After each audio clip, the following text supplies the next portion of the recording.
Here is the review of Anaganaka, starring Shumanth and Avasarala Srinivas. చాలా రోజులు అయిపోయింది సుమంత్ గారి మూవీ చూసి. ఎప్పుడో లాస్ట్ అనుకుంటా అహం రిబూట్ అనే మూవీ రిలీజ్ అయింది ఈ టైంలోనే, లాస్ట్ ఇయర్. అండ్ ఆ మూవీ కూడా డిఫరెంట్ కాన్సెప్ట్తో వచ్చారు. అండ్ ఆ మూవీకి సంబంధించిన రివ్యూ కూడా మన ఛానల్లో అప్లోడ్ చేసాం. ఎవరైనా ఇంట్రెస్ట్ ఉంటే వెళ్ళి ట్రై చేయండి. సో ఆ మూవీ కూడా కొంచెం డిఫరెంట్ కాన్సెప్ట్, రెగ్యులర్ మూవీస్లా కాకుండా. సో ఇక ఈ అనగనగా విషయానికి వచ్చేస్తే, ఈ మూవీకి సంబంధించిన ట్రైలర్ చూసాను. కొంచెం ఇంట్రెస్టింగ్గా అనిపించింది నాకు. ఒక మంచి మూవీ, ఒక మంచి ఎమోషనల్ మూవీ, ఒక ఫాదర్ అండ్ సన్ మధ్య ఉండే కేరింగ్, లవ్, వాటితో పాటు ఎడ్యుకేషన్ సిస్టమ్ మీద ఒక కొత్త మూవీ అనుకున్నాను. అండ్ ఈ మూవీ ఎప్పుడు రిలీజ్ అవుద్దని వెయిట్ చేశాను. థియేట్రికల్గా రిలీజ్ అవుద్ది అనుకున్నాను, బట్ డైరెక్ట్గా ఓటీటీకే ఇచ్చేశారు. ఈ మూవీ ఈటీవీ విన్లో స్ట్రీమ్ అవుతుంది ప్రెజెంట్ అయితే. సో ఇక మూవీ ఎలా ఉందనే విషయానికి వచ్చేస్తే, దానికంటే ముందు మన ఛానల్కి ఎవరైనా ఫస్ట్ టైం విజిట్ చేసి ఉంటే కనుక please make sure to subscribe to our channel. కింద ఒక రెడ్ బటన్ కనిపిస్తుంది కదా, సబ్స్క్రైబ్ బటన్, దాన్ని నొక్కేయండి చాలు. నేను అంతకు మించి మిమ్మల్ని ఏం అడగట్లే, జస్ట్ మీ సబ్స్క్రైబ్ అనేది మాకు చాలా ఇంపార్టెంట్. సో ఇక లేట్ చేయకుండా వీడియోలోకి వెళ్ళిపోదాం. సో ఇక ఈ మూవీ ఎలా ఉందనే విషయానికి వచ్చేస్తే, ఫస్ట్ స్టోరీ ప్లాట్ చూసుకుందాం. మన హీరో వ్యాస్ కుమార్. సో తను ఏంటంటే ఒక టీచర్, పీడీ టీచర్, అంటే పర్సనాలిటీ డెవలప్మెంట్ క్లాసెస్ తీసుకుంటూ ఉంటాడు స్కూల్స్లో. అయితే ఈ రెగ్యులర్గా జరిగే ఎడ్యుకేషన్ సిస్టమ్ అనేది తనకు నచ్చదు. ఏదో ప్రెషర్ పెడతా ఉంటారు స్టూడెంట్స్ని, ఇది చదువు అది చదువు, టాపరు ఫెయిల్యూర్ అని చెప్పేసి డివైడ్ చేస్తూ ఉంటారు. అది నచ్చదు మన హీరోకి.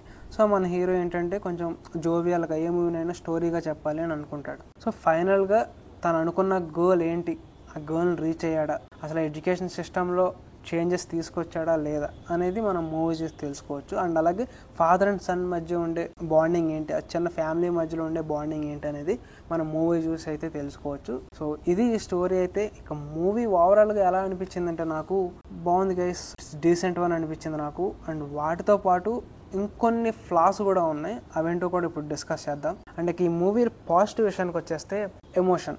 ఈ మూవీలో ఎమోషన్ అనేది చాలా బాగా వర్కౌట్ అయింది. అండ్ పర్టికులర్లీ ఫస్ట్ హాఫ్లో మాత్రం చాలా బాగుంది. ఫాదర్ అండ్ సన్ మధ్య వచ్చే బాండింగ్, ఫ్యామిలీలో ఉండే బాండింగ్, అలాగే ఎడ్యుకేషనల్ సిస్టంలో ఎన్ని ఫ్లాస్ ఉన్నాయి. సో ఒక స్టూడెంట్ మీద ఫ్యాకల్టీ, ప్రిన్సిపల్, అలాగే స్కూల్ అనేది ఎలాంటి ప్రెషర్ పెడుతున్నారు, వాళ్ళని ఎలా డివైడ్ చేస్తున్నారు. సో వీటి మీద మనకి కొన్ని పాయింట్స్ చూపించారు. అలాగే ఒక చిన్న ఫ్యామిలీలో ఎమోషన్స్ చూపించారు. అన్నీ బాగా వర్కౌట్ అయినాయి. చాలా ఫ్రీగా వెళ్ళిపోయింది.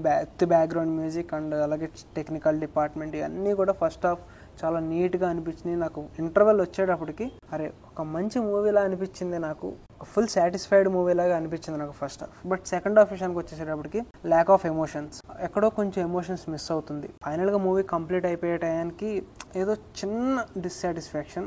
అండ్ ఇక మొత్తానికి ఫైనల్గా మూవీ జస్ట్ యావరేజా, అబవ్ యావరేజా అంటే నేను ఏం చెప్పను. మీరు అందంగా ఫ్యామిలీతో చూసి ఎంజాయ్ చేసే మూవీ. అండ్ ఎడ్యుకేషనల్ సిస్టమ్ని ఎలా చేంజ్ చేయాలి, అసలు స్టూడెంట్స్కి ఏ విధంగా చెప్పాలి అనేది చాలా బాగా చెప్పారు. అక్కడక్కడ నాకు జెర్సీ మూమెంట్స్ కూడా అనిపించినాయి, ఫస్ట్ నుంచి లాస్ట్ వరకు కూడా అక్కడక్కడ టచ్ అవుతూ వెళ్ళింది జెర్సీ మూమెంట్ని. సో నాకేమనిపించిందంటే, ఫైనల్గా ఒక మంచి మూవీ చూసాం. సుమంత్ గారికి చాలా రోజుల తర్వాత ఒక ప్యూర్ సినిమా పడింది. ఎలాంటి సినిమాస్ ఎప్పుడో మళ్ళీ అలాంటి సినిమా తర్వాత మళ్ళీ ఒక సాటిస్ఫైడ్ మూవీ అని చెప్పాలి. సో ఇది ఈ అనగనక ఈటీవీ విన్లో స్ట్రీమ్ అవుతుంది. నేనైతే రికమెండ్ చేస్తున్నాను మూవీ చూడమని, విత్ ఫ్యామిలీతో చూడమని. ఈ వీకెండ్ ఎంజాయ్ చేయండి ఫ్యామిలీతో. ఇది ఈ అనగనక మూవీ రివ్యూ. మీరు కనుక మూవీ చూస్తుంటే ఎలా ఉందో కింద కామెంట్ సెక్షన్లో కామెంట్ చేసి మాతో షేర్ చేసుకోండి. నెక్స్ట్ వీడియోతో మళ్ళీ కలుద్దాం. Until then bye.